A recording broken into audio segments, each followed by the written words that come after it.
It's good to be part of this program. We're certainly looking at this as a great opportunity for our two faculties to collaborate as it has been in the past, and I think on the subject of anything to do with health ethics and related patient care issues, we're obviously very tightly joined in our interests and concerns, and so we're very excited to be part of this program where those issues will be explored, among others, under the topic of medical tourism.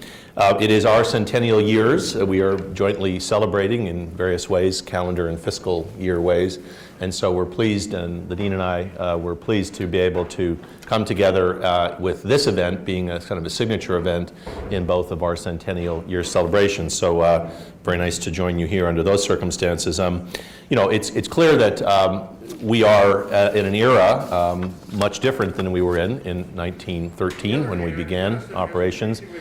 We now have patients and subjects that can travel around the world and seek medical care in different jurisdictions, and that complexity of crossing jurisdictional lines and being part of care models in other parts of the world will be, I'm sure, a topic of discussion now in our session today. Certainly our local Health Sciences Center has attracted patients from around the world under a variety of circumstances, and is certainly viewed as, at a minimum, a regional and national center for things like transplantation and other kinds of care. But we struggle, of course, in delivering care to our own citizenship. So we have this dynamic between healthcare as it's delivered to Albertans and healthcare as it might be available to others from around the region and across the country and even around the world. And we have to kind of resolve this paradox and come to a logical conclusion that meets the needs of a publicly funded health system. And so these are topics that I'm sure we'll hear more about today.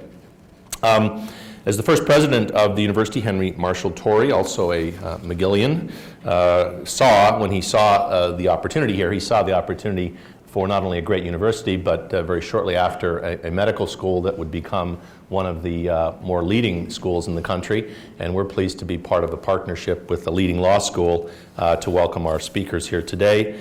27 medical students began in the class of that first year in 1913. We now have about 175 medical students in every class. Obviously, we've grown in many ways, and certainly we're excited to see this growth continue for another 100 years.